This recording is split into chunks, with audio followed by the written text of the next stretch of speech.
வணக்கம் நண்பர்களே. இன்றைக்கு ஒரு அருமையான காணொளி தான் பார்க்க போகிறோம். என்ன காணொலின்னா அருமையான ஒரு சமையல் காணொளி தான். கோழி சிக்கன் பிரியாணி தான் பார்க்க போகிறோம். சிக்கன் பிரியாணி செய்கிறது எப்படின்னு தான் பார்க்க போகிறோம். இதுவரைக்கும் இந்த சேனலை சப்ஸ்கிரைப் லைக் பண்ணாதாக்கள் லைக் பண்ணுங்க. அடங்காப்பட்டு பண்ணி என்ற சேனலுக்கு ஆதரவு இதுவரைக்கும் ஆதரவு தந்தாக்களுக்கு நன்றி. இனியும் எனது நண்பர்கள் ஆதரவு என்று நினைக்கிறேன். வாங்க சிக்கன் பிரியாணி எப்படி செய்கிறதுன்னு பார்ப்போம். வீடியோவை போவோம். நாங்கள் என்னத்தை எடுத்துக்கிறோம்னா முதலாவது சில்லி மிளகாய்த்தூள், மற்றது மிளகுத்தூள் எடுத்துருக்கிறோம். அடுத்தது சிக்கன் மசாலா எடுத்துக்கிறோம். பிரியாணி மசாலா எடுத்துக்கிறோம். கரம் மசாலா எடுத்துக்கிறோம். இதோட மசாலாக்களையும் எடுத்து வச்சுக்கிறோம். அதோட சேர்த்து பாசுமதி அரிசி எடுத்துக்கிறோம். பாசுமதின்றது இந்த பாசுமதி அரிசி எடுத்து அதோட இது உள்ளி இடித்து வச்சுக்கிறோம். இஞ்சியும் இடித்து வச்சுக்கிறோம். உள்ளி ஒரு புள்ளி பல்லும் ஒரு இஞ்சி பல்லும் தயிர் எடுத்து வச்சுக்கிறோம். அதோட சேர்த்து 1/2 கிலோ வெங்காயம் எடுத்து வச்சுக்கிறோம். வெங்காயம் கொஞ்சம் கூட போட்டால் நல்லா இருக்கும். அப்போ அதால் 1/2 கிலோ வெங்காயம் எடுத்து வச்சுக்கிறோம். பெரிய வெங்காயம் எடுத்தாலும் படிப்படியாக நறுக்கி இருக்கிறோம். அதோட சேர்த்து தக்காளி பழம் 1/4 கிலோ எடுத்து அதையும் படிப்படியாக நறுக்கி வச்சுக்கிறோம். அதோட சேர்த்து நாங்கள் எங்களோட ஒரு புது இதுக்காக கோழிஃப்ளவர் என்று சொல்கிறது பூக்கோவா, அதுவும் ஒரு 1/4 கிலோ எடுத்து வட்டி வச்சுக்கிறோம் படிப்படி. அதோட சேர்த்து பீன்ஸ்ன்னு சொல்லக்கூடிய அதுவும் ஒரு 100 கிராம் எடுத்து வச்சுக்கிறோம். நாங்கள் ஒரு புது முயற்சியாக செய்து பார்ப்போம்னு சொல்லி அதே போல் 100 கிராம் பச்சை மிளகாயும் எடுத்து எல்லாம் கழுவி வட்டி முழுக்க உண்டா வச்சுக்கிறோம். தயிர், பச்சை மிளகாய், வெங்காயம், உள்ளி, இது மசாலா எல்லாமே உண்டா வச்சுக்கிறோம். இதுக்கு பிறகு என்ன செய்ய போகிறோம்னா, இப்போ நாங்கள் ஒன்றா போடாமல் இப்போயே நாங்கள் மசாலாக்கள் எல்லாத்தையும் இறைச்சியோட போட்டு கலந்துட்டோம். சிக்கன் மசாலா, கறி மசாலா, கரம் மசாலா, மற்றது தயிர் எல்லாத்தையும் சேர்த்து கலந்துட்டோம். நாங்கள் 2 கிலோ அரிசியில் 2 கிலோ இறைச்சி எடுத்தோம். சிக்கன் 2 கிலோ அரிசியும் ஊற போட்டுக்கிறோம்.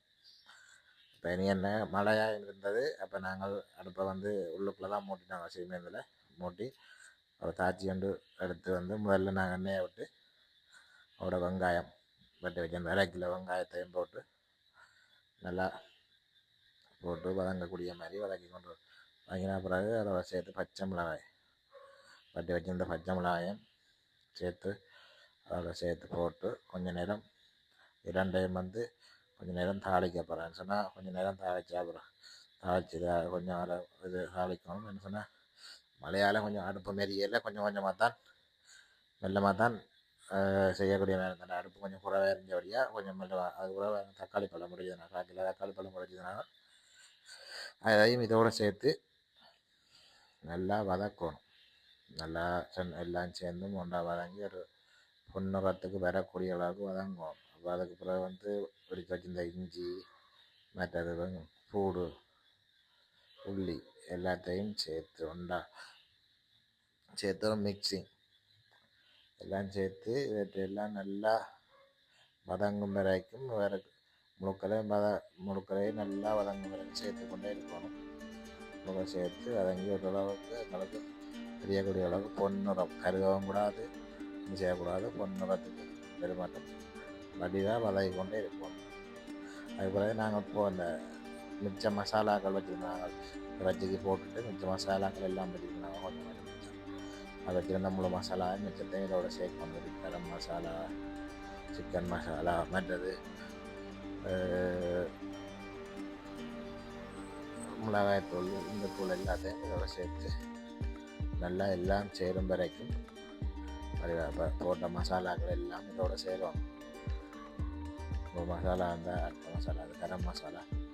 இந்த மசாலா முழுக்க நாங்கள் ஏற்கனவே போட்டிருந்த வெங்காயம், பச்சை மிளகாய், மற்றது இதுகள் தக்காளி பழம் எல்லாத்தோடையும் நல்லா சேரும் வரைக்கும் வட்டிவாக அடிப்பிடிக்க விட்டுறக்கூடாது. அடிப்பிடிச்சா கருகல் மணக்கு அது பிரியாணியிலேயே கருகல் மணக்கு வலிக்கிட்டோம். வடிவாக அடிப்பிடிக்க விடாமல் தொடர்ச்சியாக கண்டிக்கொண்டே இருக்கணும். தொடர்ச்சியாக கண்டிக்கொண்டே இருந்து அதை தொடர்ச்சியாக விடவே விடாது. தொடர்ச்சியாக கண்டிக்கணும். அப்படி தண்ணி இப்படி கருகல் போதில் எப்படி தெரிஞ்சால் அப்படி தேவையான அளவு கொஞ்சம் தண்ணியை விட்டு அதை கொஞ்சம் அடிப்பிடிக்காத அளவு கொஞ்சம் தண்ணியை விட்டு அதை எடுத்து வடிவாக சேர்த்து வடிவாக எல்லாம் கலப்பு வரைக்கும் வடிவாக சேர்த்து கொண்டே இருக்கணும். பாருங்க எல்லாம் சேர்த்தா பிறகு பாருங்க எல்லாம் சேர்ந்து ஒன்றா வந்த பிறகு அப்படி அந்த இது அப்படி அந்த மிக்சிங் எப்படி இருக்குன்னு சொல்லி மிக்சிங் வந்து அப்படி தான் இருக்குது. அதுக்கப்புறம் நாங்கள் உப்பு கொஞ்சம் போட்டாங்க. உப்பு ஏற்கனவே இறைச்சியோடையும் போட்டுனாங்கல்லாம் இது தேவையான அளவு உப்பு கொஞ்சம் காணாமல் இருந்தாலும் எங்களுக்கு தெரிஞ்ச அளவு உப்பு கொஞ்சம் போடுறோம். அதுக்கு பிறகு ஏற்கனவே 2 கிலோ சிக்கன் வந்து எல்லாம் கலந்து வச்சுருந்தாங்க.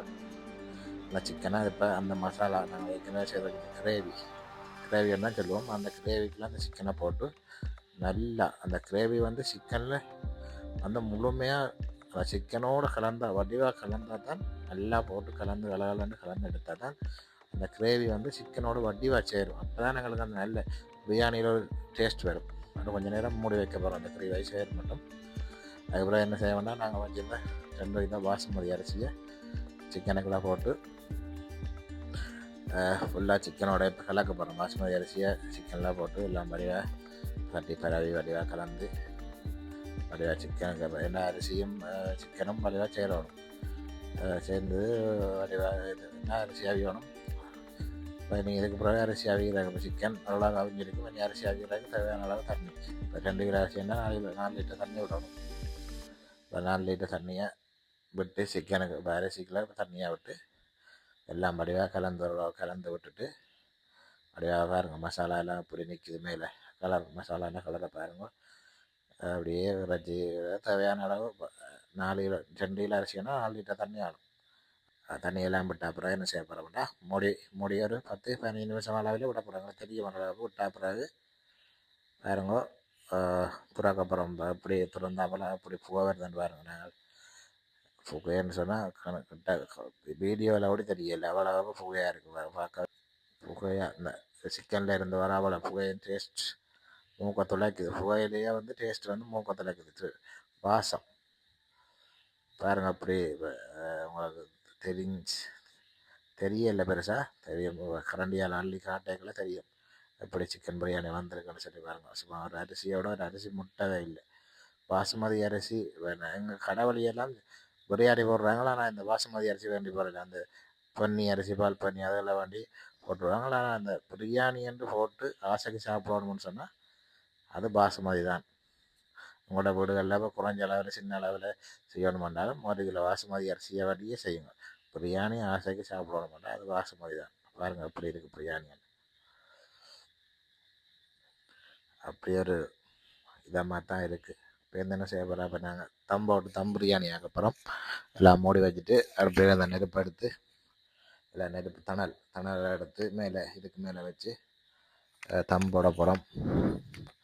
தம் போட்டு ஒரு கொஞ்சம் நேரம் 5-10 நிமிஷம் வந்து தம் போட்டு விடணும். விட்டால் தான் எல்லாம் சரியாக வரும். தம்மா போட்டு ஒரு 5-10 நிமிஷம் அவன் விட்டுட்டு பேருந்து பாருங்க திறந்து பார்க்கல இப்படி இருக்குன்னு பிரியாணி. இதுதான் தம் பிரியாணி. சும்மா சிக்கனும் அரிசியும் பாருங்க சும்மா அப்படித்தான் இருக்குது. சொல்லவே இல்லை. இன்றைக்கு ஒரு பொடி தான். ரைட், முடிஞ்சுது. ஒரு சிக்கன் பிரியாணி முடிஞ்சுது போட்டு எனக்கு சாப்பிட போகிறோம். இப்போ நாங்கள் நண்பர்கள்லாம் இருக்கிறோம், ஒரு 10-15 பேர் இருக்கிறோம். அவ்வளோ பேரும் சிக்கன் பிரியாணியை போட்டு சாப்பிட போகிறோம். இன்றைக்கு ஒரு பொடி நல்ல பொடி தான். சிக்கன் பிரியாணியோட இந்த இதுவும் வச்சுருக்கோம். தயிரில் வெங்காய தயிர் செய்த சாமான். மற்றது முட்டை இருக்குது, அவிச்ச முட்டை வச்சுருக்கிறோம். இப்போ வாழை இலையில் தான் போட போகிறோம்.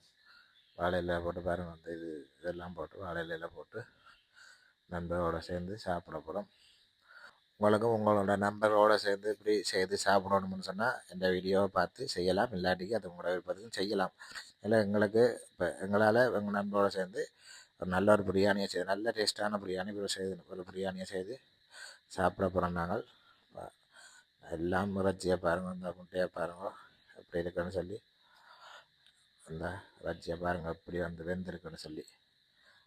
இந்த நண்பர்களே, இந்த வீடியோ வந்து பிடிச்சிருந்தா இந்த சேனலுக்கு வந்து அடங்காப்பட்டுவேன் என்ற சேனலுக்கு நான் புதுசாக தான் தொடங்கியிருக்கிறேன். இந்த சேனலுக்கு ஆதரவு தராதாக்கள் இந்த சேனலுக்கு ஆதரவு தாங்க. நன்றி, மீண்டும் சந்திப்போம்.